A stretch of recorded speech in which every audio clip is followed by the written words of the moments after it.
நன்மைக்கு ஏதுவாய் உங்களுக்கு மாற்றி தர போதுமானவராக இருக்கிறார். ஆண்டவரே, காலை வேளையில என்னையுமே சமூகத்தை அர்ப்பணிக்கிறேன்.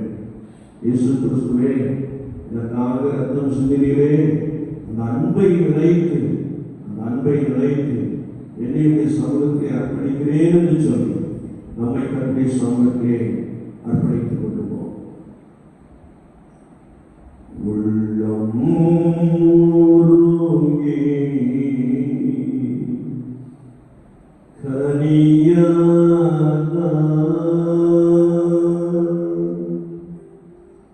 உணர்வு தூய்மை அடையா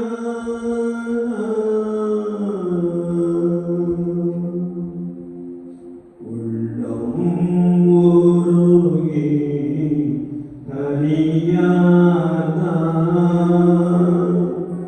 உணர்வு தூய்மை அடையாத வெள்ளம் போன்ற உமதன்பில்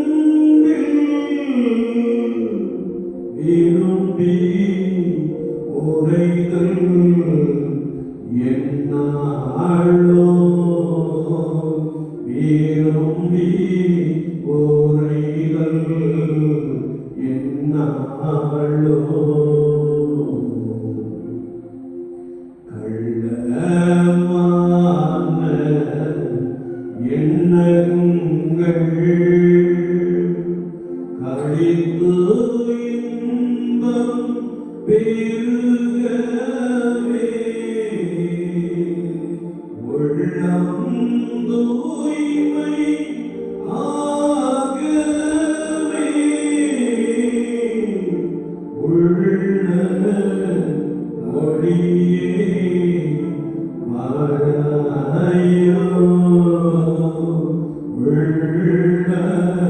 உள்ள ஒளியே மறையோ.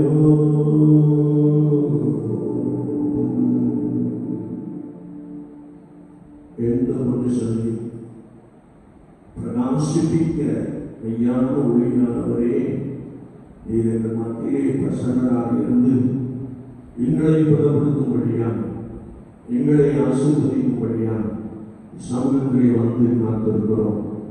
கர்த்தருடைய ஆவியானவர் ஒவ்வொருவரையும் பலப்படுத்தும்படியாக நாங்கள் வேண்டுகிறோம்.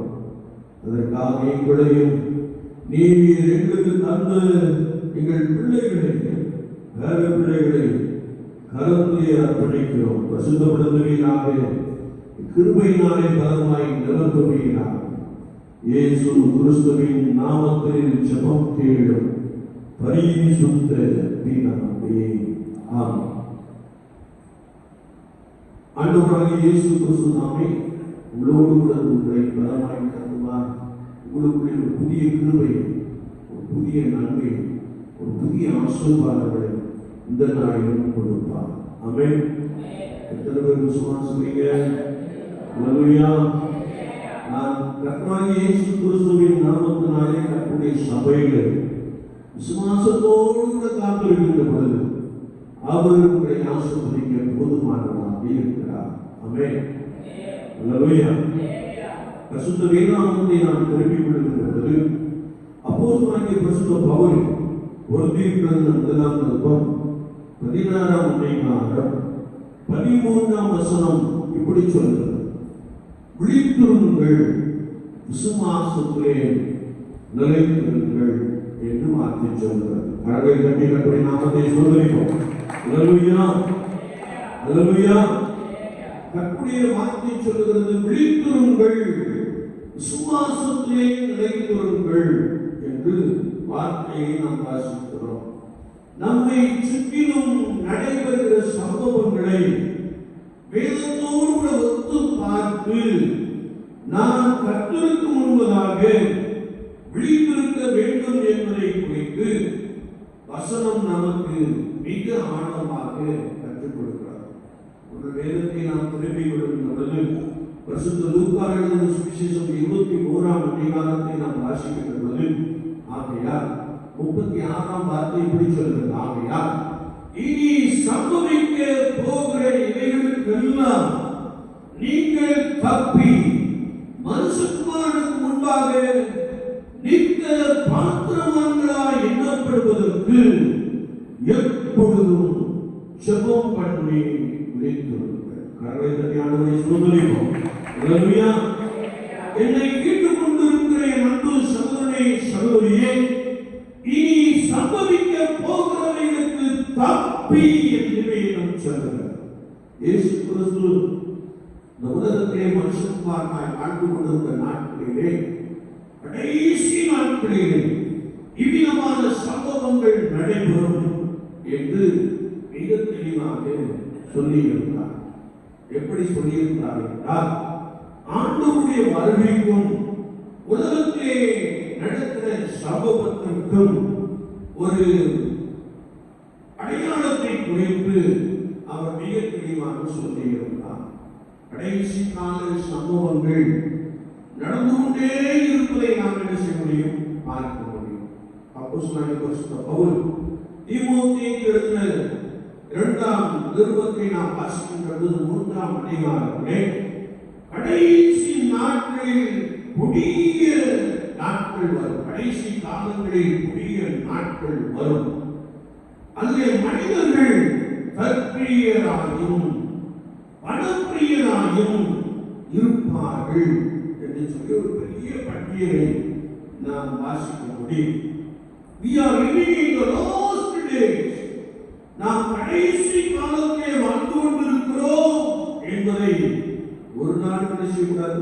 மறந்து போய்விடவே கூடாது. ஏனென்றால் உலகத்தில் சம்பவிக்கிற காரியங்களை நாம் பார்ப்போமே என்றால் ஜனங்கள் இருமாப்பாய் இருப்பார்கள். கர்த்தருடைய வார்த்தை உபதேசிக்கப்பட்டாலும் அதை ஏற்றுக்கொள்ளக்கூடிய பக்குவம் எல்லாருக்குமே என்ன செய்யலாம்? இருக்காது என்பதை குறித்து நாம் வசனங்களிலே வாசிக்க முடியும். ஒருவருடைய ஆண்டவராகிய இயேசு கிறிஸ்து சொன்னபோது கடைசி நாட்களிலே பூமி அதிர்ச்சி உண்டாகும், இயற்கை சீற்றங்கள் உண்டாகும், ஒருவேளை மனித தற்பிரியராய் வாழ்வார்கள், மனித சுகப்பிரியராய் வாழ்வார்கள், தேவனுக்கு வாழுகின்ற பெரும் கூட்டத்தை நாம் என்ன செய்ய முடியும்? பார்க்க முடியும் என்றெல்லாம் பரிசுத்த வேதாகமத்திலே எழுதப்பட்டிருக்கிறது. எனவேதான் நாம் தினமும் 2 விஷயம் சொல்லுகிற கர்த்தருடைய ஜெபத்திலே நீங்கள் சோதனைக்குட்படாதபடிக்கு என்ற ஒரு வசனத்தை நாம் வாசிக்க முடியும். என்னை கேட்டுக்கொண்டிருக்கிற என் அன்பு சகோதரனே சகோதரியே, ஒருவேளை 3 அல்லது 4 நாட்களுக்கு முன்பதாக நம்மை சுற்றி நடைபெற்றுக் கொண்டிருக்கிற சம்பவங்கள் எல்லாம் வேதாகமத்திலே என்ன செய்யப்பட்டிருக்கிறது? எழுதப்பட்டிருக்கிறது. அது குறிப்பாக சுபாவ அன்பு இல்லாதவர்களாக ஜனங்கள் எப்படி காணப்படும். இயற்கையாக இருக்க வேண்டிய அன்பு ஜனங்களிடத்தில் என்ன செய்யலாம்? இருக்கானா? அதுக்கு நீங்கள் நிறைய செய்தியை ஒருவேளை வானொலியிலோ அல்லது தொலைக்காட்சியிலோ அல்லது யூடியூப்லையோ இயல்பாக இருக்க வேண்டிய அன்பு இல்லை என்பதை நாம் என்ன செய்ய முடியும்? அறிந்து கொள்ள முடியும். உதாரணமாக நாம் எடுத்துக்கொள்ள முடிந்தால், நன்றாய் வாழ வேண்டிய ஒரு குடும்பம் தன்னையும் தன்னுடைய பிள்ளைகளையும் மாய்த்துக் கொள்ளுகிற ஒரு சம்பவம் அடிக்கடி என்ன செய்கிறது? நடைபெற்றுக் கொண்டே இருக்கிறது. இது எதை குறிக்கிறது என்றால், சுபாவமாய் இருக்க வேண்டிய அன்பு ஜனங்களிடத்திலே காணப்படவில்லை. அதிலும் குறிப்பாக கர்த்தருடைய ஜனம் என்று சொல்லிக் கொள்ளுகிறவர்களுக்குள்ளே சுபாவ அன்பு என்ன செய்ய இருக்கவில்லை என்பதை நீங்கள் நன்றாய் அறிந்திருக்கிறீர்கள். நீங்கள் அதற்கு அடையாளமாய் இருக்கிறீர்கள் என்பதை கர்த்தருடைய ஆவியானவர் மிக தெளிவாக அறிந்திருக்கிறார். நாம் ஒருவேளை கேரளா பகுதியை குறித்து நாம் பார்க்கும்போது அது தேவனுடைய தேசம் என்று அழைக்கப்படுகிறது. கடவுளின் தேசம் அப்படின்னு சொல்லுவாங்க இல்லையா? ஒருவேளை அங்க பெரிய அடிப்படையில் செய்வார் பார்க்கும். இது அந்த மாநிலத்துக்கு கொடுக்கப்பட்டிருக்கிற ஒரு சிறப்பான நடைமுறை இல்லையா? அங்க லேண்ட் ஸ்லைட் அப்படின்னா மலை சரிவுகள், பெருமழை, மழை சரிவுகள் எல்லாம் என்ன செய்கிறது வந்து கொண்டே இருக்கிறது. அதே நாட்களிலே ஒரு இந்த துயர சம்பவம் நடந்து நம்முடைய தேசத்தில் இன்னொரு பகுதியில ஒரு துயர சம்பவம் என்ன செய்தது நடந்தது. எந்த பகுதி?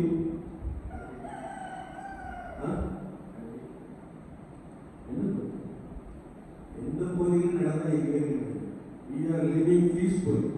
நாங்கள் ரொம்ப அமைதியாக செய்யணும், வாழ்ந்து கொண்டிருக்கிறோம், நாங்கள் ரொம்ப நிம்மதியாக செய்யணும், உதவி கொண்டிருக்கிறோம் இல்லையா அப்படின்னு நினைக்கிறோம். இமாச்சல பிரதேசத்துல அப்படின்னு சொல்லி பெருமழை திடீரென்று உண்டாகி அங்கேயும் ஒரு சில கிராமம் என்ன செய்தது அடித்து சொல்ல யூடியூப்லேயோ அல்லது ஆண்ட்ராய்டு செல்போன்லேயோ செய்தியை பார்க்காம வேற எண்ணத்தையும் பார்த்தா நீங்களாம் இருக்கிறதை படுபாவியா என்ன செய்யுங்க இருப்பீங்க. ஏன்னா உலகத்தில் எது நடக்குது ஒரு கட்டிய விசுவாசிக்க என்ன செய்ய வேண்டும்? நிச்சயமாய் தெரிந்திருக்க வேண்டும், நிச்சயமாய் தெரிந்திருக்க வேண்டும். எனவேதான் வார்த்தை சொல்லுகிறது விழித்திருங்கள் என்று சொல்லுகிறது. நாம் அந்த பரிசுத்த லூக்கா எழுதின சுவிசேஷம் 21ஆம் அதிகாரத்திலே வாசிக்கப்பட்ட போது இனி சம்பவிக்க போகிறவர்களுக்கு தப்பி பிழைத்துக் கொள்ளும்படிக்கு நீங்கள் வேண்டுமா விழித்திருக்க வேண்டும் என்று வேதம் சொல்லுகிறது. விழித்திருங்கள் என்று சொன்னால் அதே பரிசுத்த லூக்கா எழுதின சுவிசேஷத்திலே நாம் வாசிக்கின்ற பொழுது நீங்கள் மனுஷகுமாரனுக்கு முன்பதாக நிற்கத்தக்கதான பாத்திரமான்களாய் எண்ணப்படும்படிக்கு சுகம் பண்ணி செய்யுங்கள் விழித்திருங்கள் என்று வசனம் சொல்லுங்கள். நாமத்தை சொல்லுங்கள். என்னை கேட்டுக் கொண்டிருக்கிற என் அன்பு சகோதரனே சகோதரியே, கடைசி கால சம்பவங்கள் நம்மை சுற்றிலும் நடந்து கொண்டிருக்கிற காலகட்டத்திலே கர்த்தருடைய ஆவியானவர் நம்மை பார்த்து சொல்கிறார், நீங்கள் ஜெபம் பண்ணி விழித்திருங்கள். எப்பொழுது என்ன செய்யணும்? ஜெபம் பண்ண வேண்டும். வேதம் சொல்லுகிறது இடைவிடாமல் ஜெபம் பண்ண வேண்டும் என்று சொல்லி கர்த்தருடைய வேதத்திலே நாம் மிக தெளிவாக அறிந்து கொள்ள முடியும். ஒரு கர்த்தருடைய விசுவாசி ஆண்டவருடைய பரிசுத்த வேதாகமத்தை உற்று நோக்கி பார்த்து நடக்கின்ற சம்பவங்களை பார்த்து இயேசுவை இன்னும் ஆழமாய் என்ன செய்ய வேண்டுமா? நெருங்கி சேர வேண்டும் என்பதை குறித்து வார்த்தை நமக்கு மிக தெளிவாக கற்றுக் கொடுக்கிறது. எனவே நீங்கள் விழித்திருங்கள். எப்படி விழித்திருக்கணுமா? ஜெபம் பண்ணி விழித்திருக்க வேண்டும். சிலர் இடத்தில் சொல்லுகின்ற பொழுது நாங்களும் தூக்கமே வரப்படலையா, எங்களே தெரியலையா அப்படின்னு சொல்லி சிலர் என்னோடு பேசியிருக்கிறார். அது அவர்களுக்கு நெருக்கம் அல்லது பயம். ஆனால் வேதம் அதை சொல்லவில்லை. நீங்கள் எப்படி விழித்திருக்கணுமா? ஜெபம் பண்ணி விழித்திருக்க வேண்டும் என்பதை குறித்து வார்த்தை நமக்கு மிக ஆழமாக கற்றுக் கொடுக்கிறது. குறிப்பாக சோதனைக்கு உட்படாதபடிக்கு நான் கர்த்தரை நோக்கி ஜெபம் பண்ணி விழித்திருக்க வேண்டும். நீங்கள் ஜெபிக்கிற காரியத்தை பார்த்தீங்க அப்படின்னா நம்முடைய பெற்றோர்கள் ஜெபித்த ஜெபம் நம்மிடத்துல சொல்லுங்க இல்ல, வரவே வரவே இல்லை. நம்மளாம் சும்மா அட்டண்டன்ஸுக்கு நிறைய பேர் நினைச்சோம் வந்துட்டு ஏதோ டெய்லி ஒரு அட்டண்டன்ஸ் பண்ணா போதும், ஐவரோட நல்ல மனிதர்கள் நல்ல மனுஷர்கள் எண்ணிக்கொள்வார்கள், அல்லது தவறாமல் வருகிறார்கள் என்று நீங்கள் எண்ணிக்கொள்ளுகிறீர்கள். ஆனால் அதுவல்ல, அதுவல்ல. நீங்கள் அப்படியே சமூகத்திலே வந்து என்ன செய்யணுமா? விழித்திருக்க வேண்டும், ஜெபம் பண்ண வேண்டும் என்று வேதம் சொல்கிறது. ஏனென்றால் காலத்தை நாம் பார்க்கின்ற பொழுது பலவிதமான சம்பவங்கள் என்ன செய்கிறது நடக்கும். வேதம் சொல்கிறது கடைசி நாட்களிலே யுத்தங்களின் செய்தியே கேட்கீங்களா? யுத்தங்களின் செய்தி வந்து கொண்டே இருக்கு இல்லையா? நம்மளும் நினைச்சிருக்கோம் ஆரம்பத்தில் ஒருவேளை உக்ரைனுக்கும் ரஷ்யாவுக்கும் ஒரு போர் ஆரம்பத்திலே நடைபெற்றது. ரஷ்யா பெரிய நாடு, உக்ரைனை உடனே செய்கிறோம் நசிக்கிறோம் நினைச்சிருக்கோம். அப்படின்னா இல்லை, இன்னொரு சண்டையில செய்கிறது சில ஆண்டுகளாக என்ன செய்கிறது நடந்து கொண்டே இருக்கிறது. அதனை தொடர்ந்து ஒருவேளை இஸ்ரேல் ஹமாஸ் என்ற ஒரு போர், இஸ்ரேல் ஈரான் என்ற ஒரு போர், இதெல்லாம் உலகத்தில் ஆங்காங்கே நடைபெற்றுக் கொண்டிருக்கிறது. ஏனென்றால் வேதம் சொல்லுகிறது, கடைசி நாட்களில் யுத்தங்களின் செய்திகளை கேள்விப்படுவீர்கள். எல்லாவற்றையும் நாம் கேட்டுக்கொண்டே இருக்கிறோம். எல்லாவற்றுக்கும் மேலாக ஒருவேளை உலகத்திலே ஜனங்களுக்குள்ளே சுபாவ அன்பு இராது, ஒருவேளை நமக்கு சுவிசேஷத்தை சுமந்து கொண்டு வந்த இங்கிலாந்து தேசத்திலே அநேக சர்ச்சஸ்கள் வந்து மாறி இங்கிலாந்து தேசத்தில் நம்ம சுவிசேஷம் வந்துச்சு. நம்மளாம் இயேசுவை ஏற்றுக்கொண்டோம், நம்மளாம் இயேசுவை ஏற்றுக்கொண்டோம், நம்முடைய முன்னோர்கள் இயேசுவை ஏற்றுக்கொண்டிருக்கிறார்கள். ஆனா அந்த தேசத்துல இன்னைக்கு சர்ச்செல்லாம் நிறைய சர்ச்சை அடைத்து கிடக்கிறது. ஒருவேளை சிறு பிள்ளைகளும் வாலிபர்களும் ஆலயத்தில் செல்வதை இல்லை, வயதான நபர்கள் மாத்திரம் உங்களை இல்லையா? நாங்கள் இருந்தோம் என்றால் வயதானவர்கள் மட்டும்தான் என்ன செய்யணும், அந்த பிள்ளைகள் நம்மளால என்ன செய்ய முடியல, அழைத்து வரவே முடியல. விலங்கு எழுதியிருக்கிறான், சும்மா கிடமா அப்படின்னு உங்க பிள்ளைகள் என்ன செஞ்சிருக்கலாம் சொல்லி. ஆனா இது எங்க நடக்கிற இங்கிலாந்து தேசம், இயேசு கிறிஸ்துவின் நற்செய்தி உலகம் வந்து பரப்பிய இங்கிலாந்து தேசத்துல இன்னைக்கு நிறைய சர்ச்சஸ் செஞ்சிருக்கலாம், மூடப்பட்டிருக்கலாம். ஏனென்றால் அங்கே யாரும் ஆலயத்துக்கு சொல்லுவதில்லை. அதுவும் ஒருவேளை நாம அங்கு கேள்விப்படுகிற காரியம் என்னவென்றால், நோ ரிலிஜியன், எந்த சமயமும் கிடையாது என்று வாழுகிற ஒரு பெரும் கூட்டம் என்ன செய்யலாம் இருக்கிறதாம். இதெல்லாம் நாம பார்க்கும்போது சமீபத்திலே ஒரு ஆட்சி பொறுப்பாளர் ஆட்சியை பொறுப்பேற்றுக் கொள்ளும் போது ஒருவேளை பரமண்டலங்களில் இருக்கிற ஜபத்தை சொல்லி பொறுப்பேற்றுக் கொள்வதற்கு பதிலாக வேறு சமயத்தின் சுலோகம் என்ன செய்வது சொல்லப்பட்டது. பார்த்துருக்கீங்களா? பார்த்துருந்தீங்களும் இறுதி ஆணும் இல்லையா? நம்ம தான் அதை பார்க்கறது கிடையாது. வேற இதாகி செய்யறது பட்டான்னு முடிச்சு 10 மணிக்கு மேல போய் செய்யறது பார்த்துக்கிட்டே அப்படி பார்த்துட்டு இருக்கீங்கன்னா உங்களுக்கு ஏசுவோம் சம்மதமே இல்லை. நீங்க இங்க தான் இருக்கீங்க, you are physically present here. நீங்க சரீரத்துல உட்கார்ந்து இருக்கீங்க, ஆனா உங்க இருதயம் உங்க எண்ணம் எல்லாம் இயேசு கிறிஸ்துவிற்கு எப்படின்னா தூரமாக இருக்கிறது என்று வசனம் சொல்லுங்க. இவர்கள் என் செல்லும் போல் உனக்கு முன்பதாக இருக்கிறார்கள். சொல்றது வந்து வசனம், சொல்றது வசனம், ஆனா என் உள்ளமோ எனக்கு தூரமா இருக்கிறது என்று சொல்லுகிற ஒரு வசனத்தை வாசிக்க முடியும். என்னை கேட்டுக்கொண்டிருக்கிற என் அன்பு சகோதரனே சகோதரியே, நடைபெறுகிற சம்பவங்களை பார்த்தாலும் வேதத்தை ஒத்து பார்த்து கர்த்தருக்கு முன்பதாக எப்பொழுதும் ஜெபம் பண்ணி விழித்திருக்கிற ஒரு நபராக நாம் இருக்க வேண்டும் என்று வசனம் நமக்கு தெரியுமாய் கற்றுக்கொள்கிறோம். ஆமென். எதற்கு? இனி சம்பவிக்க போகிற ஒவ்வொரு நிகழ்வுகளுக்கும் நாம் தப்பி பிழைத்துக் கொள்ளும்படிக்கு, குறிப்பாக இயேசு கிறிஸ்துவின் 2ஆம் வருகையிலே அவருக்கு முன்பதாக நிற்கத்தக்கதாக பாத்திரமான்களாய் எண்ணப்படும்படிக்கு எப்பொழுதும் என்ன செய்யுமா? விழித்திருக்க வேண்டும், விழித்திருந்து ஜெபிக்க வேண்டும் என்று வேதம் சொல்கிறது. ஏனென்றால் நீங்களும் நானும் ஆராதிக்கின்ற கர்த்தராகிய இயேசு கிறிஸ்து அடிக்கடி போய் என்ன செய்தாரா? ஜெபம் பண்ணினார். வேதம் சொல்கிறது, அவர் அடிக்கடி மலையின் ஏறி அங்கே ஜெபம் பண்ணினார். ஒரு அடிக்கடி மனாந்தரமான ஒரு இடத்துக்கு போய் அங்கே ஜெபம் பண்ணினார். அவர் மனுஷகுமாரனாக இருந்த காலத்திலே வேதம் சொல்லுகிறது, நம்மை இரட்சிக்க வல்லமை உள்ளவரை நோக்கி அவர் சத்தமிட்டு அழுது என்ன செய்தார்? ஜெபம் பண்ணினாராம். அல்லேலூயா, அல்லேலூயா. நீங்களும் நானும் ஆராதிக்கின்ற கர்த்தராகிய இயேசு கிறிஸ்து பிதாவின் சித்தத்தை நிறைவேற்றும்படியால் அவர் தேவ சமூகத்திலே அவர் தேவனோடு காத்திருந்தார், அவர் தேவனோடு அமர்ந்து செபித்து வந்தார் என்று வேதம் சொல்லுகிறது. கரங்களை தட்டி நாமத்தை சூழ்நிலை. அல்லேலூயா, அல்லேலூயா. ஒருவேளை பரிசுத்த வேதாகமத்தை அறிந்திருக்கிறா எப்பொழுதும் ஜெபம் பண்ணி என்ன செய்யணுமா?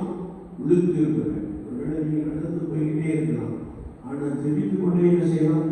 நடக்கலாம் இல்லையா? அல்லது நீங்கள் உங்களுடைய பணிகளை செய்து கொண்டே இருக்கலாம், ஆனால் உள்ளத்தின் ஆழத்திலே நீங்கள் ஜெபம் பண்ணிக் கொண்டே உங்களுடைய பணிகளை செய்யலாம், செய்து கொண்டே இருக்கலாம்.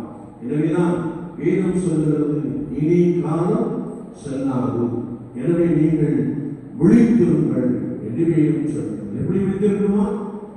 ஜெபத்தில் விழித்திருக்க வேண்டும் என்று வசனம் சொல்கிறது. இரண்டாவதாக விசுவாசத்திலே நிலைத்திருங்கள்.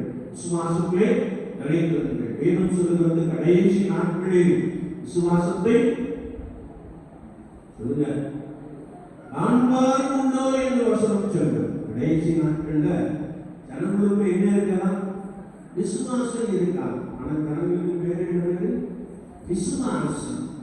என்ன விசுவாசி? சிபிஎம் விசுவாசி, ஏஜி விசுவாசி, ஐபிஏ விசுவாசி, சிஎஸ்ஐ விசுவாசி அப்படின்னு சொல்லிட்டே இருக்கு. ஆனா யாருடைய விசுவாசி கிடையாது? ஏசப்பாவுடைய விசுவாசி கிடையாது. ஆராதிக்கிற ஸ்தலத்தை பொறுத்து நான் அந்த சபை விசுவாசி, இந்த சபை விசுவாசி என்று நமக்குள்ளே நாம் பேசிக்கொள்வது. ஆனால் வேதம் என்ன சொல்கிறது என்றால், ஒரு கர்த்தருடைய ஜனம், இயேசு கிறிஸ்துவின் ரத்தத்தினாலே கழுவப்பட்டவர்கள், இயேசு கிறிஸ்துவின் ரத்தத்தினாலே ரட்சிப்பை பெற்றவர்கள், இயேசு கிறிஸ்துவின் ரத்தத்தினாலே மீட்பை பெற்றவர்கள், கர்த்தருடைய வார்த்தை சொல்கிறது விசுவாசத்திலே பலமாய் காணப்பட வேண்டும். கர்த்தருடைய நாமத்தை சொல்லுவோம். அல்லேலூயா, அல்லேலூயா. வேதத்தை நாம் வாசிக்கின்ற பொழுது அப்போஸ்தலர் நடவடிக்கையின் புத்தகம் 3ஆம் அதிகாரத்தை நாம் திருப்பிக் கொள்கின்ற பொழுது அங்கே பேதுரும் யோவானும் தேவாலயத்திற்கு போகிறார். எந்த மணி வேலைக்கு போனாங்க? 9ஆம் மணி வேலை. நமக்கு எந்த மணி வேலை கொடுக்கப்பட்டிருக்கிறது? 12ஆம் மணி வேலை கொடுக்கப்பட்டது. இன்னும் 12ஆம் மணி வேலைக்கு உள்ள வந்துருமா? வருமா? தெரியல. சிலருக்கு இங்கே வந்து பின்னாடியே செஞ்சிடும், உட்கார்ந்து போயிடும் இல்லையா?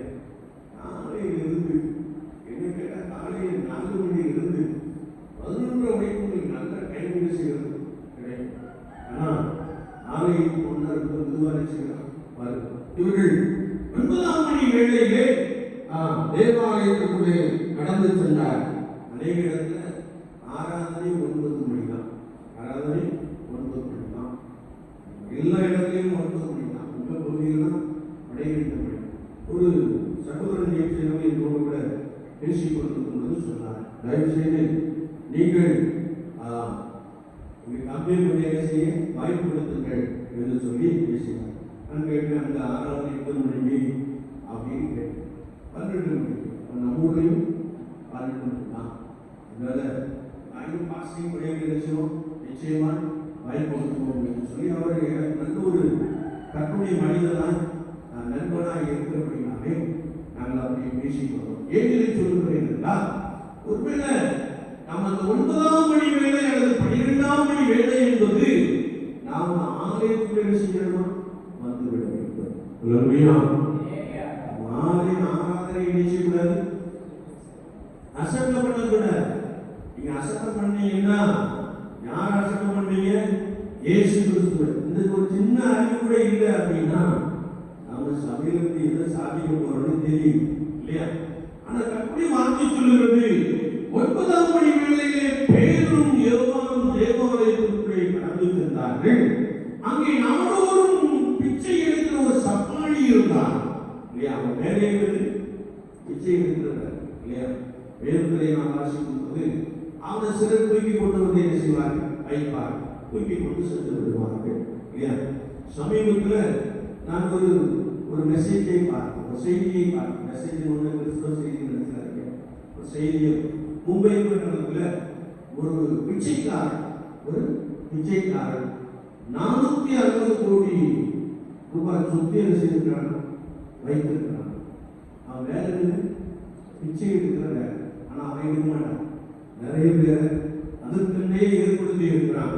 அவனுடைய அந்த பிசினஸ், அதை என்ன சொல்றாங்க? பிசினஸ் சொல்றாங்க. அந்த பிசினஸ மலேசியாவுக்கும் சிங்கப்பூருக்கு என்ன செய்யலாம்? விரிவாக்கி விட்டான். ஆனா அவன் சமீபத்தில் ஒரு பெரிய பிளான், உங்களுக்கு மும்பை பட்டணத்தில் பெரிய பெரிய பங்களாவை 4 பங்களா என்ன செஞ்சிருக்கிறான்? வாங்கியிருக்கான். சமீபத்தில் ஒரு பெரிய பிளான்ட்டை 22 கோடிக்கு ரெஜிஸ்டர் பண்ண போகும்போதுதான் இவனுக்கு இவ்வளவு சொத்து எப்படி வந்தது என்று பார்த்தால் கிட்டத்தட்ட பிச்சை எடுக்கிறதுக்கு மட்டும் 40,000 பேர் என்ன செஞ்சிருக்கான், நியமித்திருக்கான். அங்கிருந்து 40,000 நல்ல சாப்பாடு, நல்ல சம்பளம் அவங்களுக்கு உண்டு. ஆனா இன்னொரு 460 கோடிக்கு அதிபதியாய் மாறிவிட்டார். யார்? பிச்சைக்காரன் இல்லையா? நம்ம அப்படி இங்க நடக்க முடியாது. சப்பானி என்று வேதம் சொல்லுது. ஆதியின் வயிற்றிலே சப்பானியாய் பிறந்த ஒரு மனிதன். ஒருவேளை போயதும் யோவானும் ஆலயத்துக்குள்ளே பிரவேசிக்கின்ற பொழுது எல்லாரும் தருவார்கள் என்று சொல்லி அவர்களை நோக்கி பார்த்தான். வேதம் சொல்கிறது, பேதுரு அவர்களை பார்த்து, நீ எங்களை நோக்கி பார், எங்களிடத்தில் ஒன்றும் இல்லை, எங்களிடத்தில் பொருளும் இல்லை, வெள்ளியும் இல்லை, ஆனால் என்னிடத்தில் உள்ளதை உனக்கு தருகிறேன் என்று சொல்லி நசரேயனாகிய இயேசுவின் நாமத்தினாலே எடுத்து நட என்று சொன்ன மாத்திரத்திலே அவன் கால்களும் அவன் கரடுகளும் பலப்பட்டபடியினாலே அவன் எழுந்து நடந்து குதித்து கர்த்தருடைய நாமத்தை மகிமைப்படுத்தினான். கர்த்தருடைய நாமத்தை சொல்லுகிறோம். அல்லேலூயா. என்னை கேட்டுக்கொண்டிருக்கிற என் அன்பு சகோதரி சகோதரியே, அதை அநேகர் பார்த்தார்கள். இவன் மண்டபத்தில் அமர்ந்து பிச்சை கேட்ட நபர் அல்லவா, எப்படி இவனுக்கு இந்த சுகம் கிடைத்தது என்று சொல்லி ஆச்சரியப்பட்டார்கள். வேதத்தை நாம் வாசிக்கின்ற பொழுது அப்போஸ்தலனாகிய பேதுரு சொல்லுகிறார், கர்த்தராகிய இயேசு கிறிஸ்துவின் நாமத்தை பற்றும் விசுவாசம். கர்த்தருடைய நாமத்தை சொல்லுகிறோம். அல்லேலூயா. ஒரு இயேசுவின் நாமத்தை பற்றின விசுவாசம் இவனுக்குள்ளே பூர்வாங்க சுகத்தை கொடுத்தது. இயேசுவின் நாமம் இவனுக்குள்ளே அற்புதம் செய்தது. இயேசு கிறிஸ்துவின் நாமத்தை விசுவாசித்தபடியினாலே ஆண்டவர் பலத்த அற்புதங்களை செய்தார். கர்த்தருடைய நாமத்தை சொல்லுகிறோம். அல்லேலூயா. அல்லேலூயா. என்னை கேட்டுக்கொண்டிருக்கிற என் அன்பு சகோதரனே சகோதரியே, அப்போஸ்தலனாகிய பரிசுத்த பவுல் சொல்லுகிறார், விசுவாசத்தில் எப்படி இருக்கணுமா, நிலைத்திருக்க வேண்டும். அற்புதம் நடக்கணுமா, இங்க விசுவாசத்துல தான் என்ன செய்யணும், எப்பேற்பட்ட ஞானியாக இருந்தாலும் மறித்தவர்களை ஆண்டவர் உயிரோடு கூட எழுப்ப போதுமானவராக இருக்கிறார். கர்த்தருடைய நாமத்தை சொல்லுகிறோம். அல்லேலூயா. அநேக விஷயம் மருத்துவர்கள் நம்மை கைவிட்டு இருக்கலாம், இனி ஒன்றும் நடக்காது, ஒன்றும் நடக்காது, அவ்வளவுதான் அப்படின்னு சொல்லியிருக்கலாம். ஆனால் நீங்கள் இயேசு கிறிஸ்துவின் நாமத்தை விசுவாசிக்கின்ற பொழுது ஆண்டவர் பெரிய அற்புதங்களை செய்கிறார். அல்லேலூயா. அல்லேலூயா. இந்த இயேசுவின் நாமத்தை விசுவாசிக்கின்ற பொழுது உங்கள் பிள்ளைகளுக்கு முன்பதாக காணப்படுகிற தடைகளை கர்த்தர் நீக்கி போட வல்லமையுடையவராக இருக்கிறார். கர்த்தருடைய நாமத்தை சொல்லுவோம். அல்லேலூயா. அல்லேலூயா. என்னை கேட்டுக்கொண்டிருக்கிற என் அன்பு சகோதரனே சகோதரியே, கர்த்தராகிய இயேசு கிறிஸ்துவை பின்பற்றுகிற அனுபவத்திலே நீங்கள் ஜெபம் பண்ணி வைத்திருங்கள். விசுவாசத்தில் நிலைத்திருங்கள். விசுவாசிக்கிறவர்களால் செய்யப்படும் அற்புதங்கள் என்று நாம் வேதத்திலே வாசிக்க முடியும். விசுவாசிக்கிறவர்களால் எல்லாம் கர்த்தருக்கு இதை பார்த்தா விசுவாசிக்கிற கூட்டம் மாதிரி தெரியல இல்லையா? விசுவாசிக்கிறவர்களால் எல்லாம் கூடும். விசுவாசிக்கிறவன் பதறான். அவனுக்குள்ளே ஒரு விசுவாசம் உண்டு, அவனுக்குள்ளே ஒரு நம்பிக்கை உண்டு. இயேசு என்னோடு கூட இருக்கிறார். கர்த்தருடைய நாமத்தை சொல்லுகிறோம். அல்லேலூயா. ஒரு விசுவாச வாழ்க்கையிலே நான் கர்த்தரிடத்தில் ஏதாவது பெற்றுக்கொள்ள வேண்டும் என்றால் அவர் ஒருவரே நமக்கு பதில் கொடுக்கிறவர், அவர் ஒருவரே ரட்சிக்கிறவர், அவர் ஒருவரே விடுவிக்கிறவர், அவர் ஒருவரே பூமியிலே அற்புதங்களை அடையாளங்களை செய்கிறவர் என்ற விசுவாசத்திலே நாம் காணப்படுவோம் என்றால் கர்த்தர் உங்களுக்கு போதுமானவராக இருக்கிறார். அல்லேலூயா.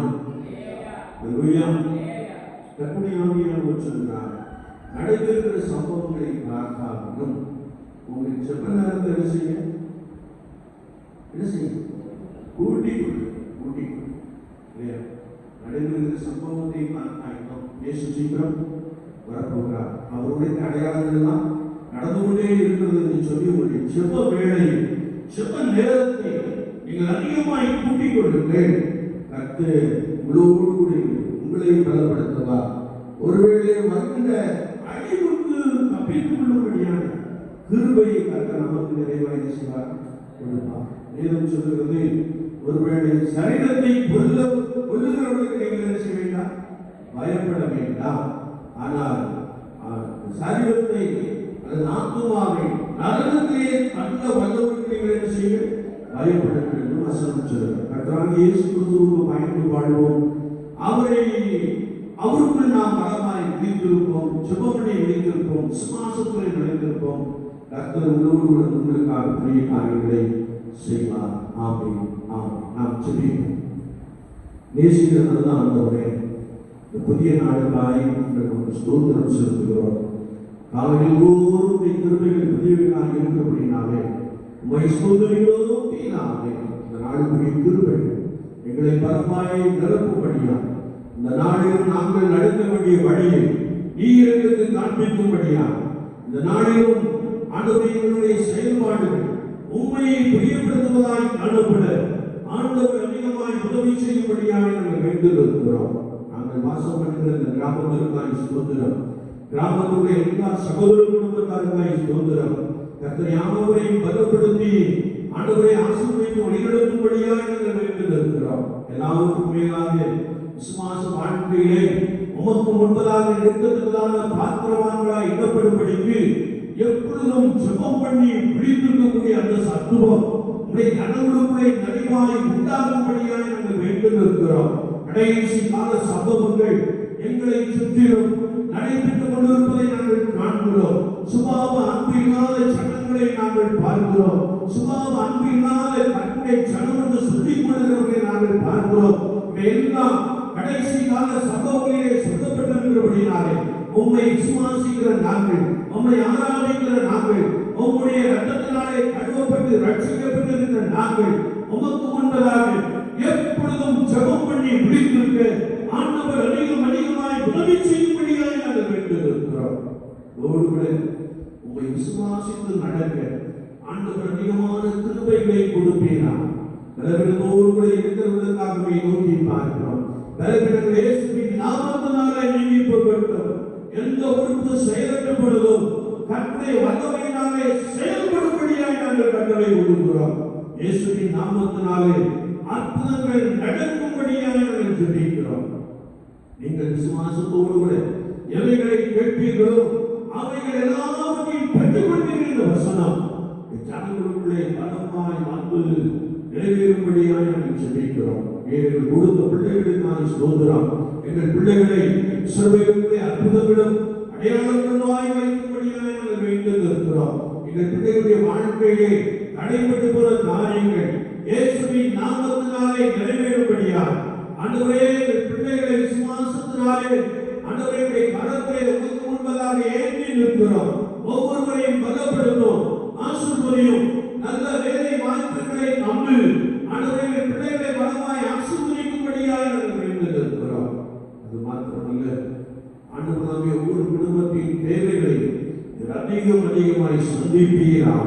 எல்லாவற்றுக்கும் மேலாக நாங்கள் உம்மை நோக்கி பார்த்து விசுவாசத்தினாலே எல்லாவற்றையும் சொந்தம் கொள்ள பரிசுத்த ஆவியானவர் உதவி செய்யும்படியாக நாங்கள் வேண்டுகிறோம். ஆண்டவரே, எங்களுக்கு கொடுத்திருக்கிற சம்பத்துகளுக்காக ஸ்தோத்திரம், நிலவரங்களுக்காக ஸ்தோத்திரம், ஆடுபாடுகளுக்காக ஸ்தோத்திரம். அவைகள் எல்லாவற்றையும் கர்த்தர் ஆசீர்வதிப்பீராக.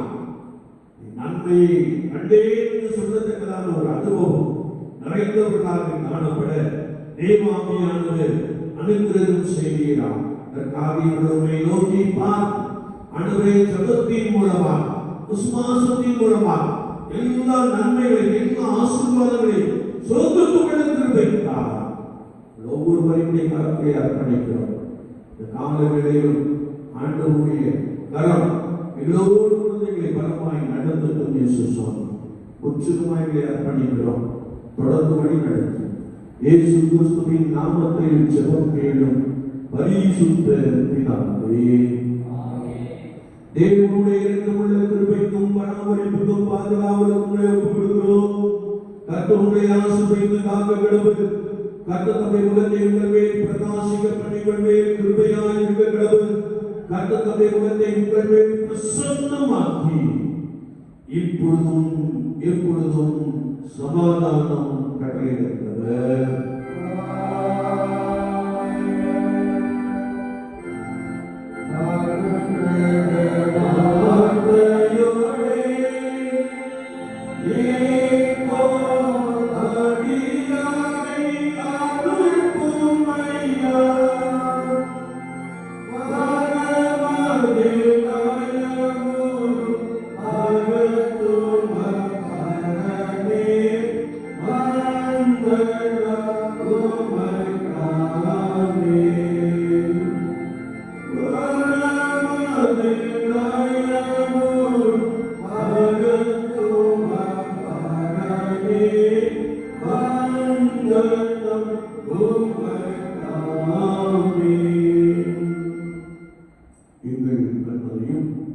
எங்கள் மீட்பெருமாகிய கர்த்தாவே, எங்கள் வாயின் வார்த்தைகளும் எங்கள் இருதயத்தின் தியானம் உடைய சமூகத்தில் எப்பொழுதும் பிரீதியாக இருப்பதாக.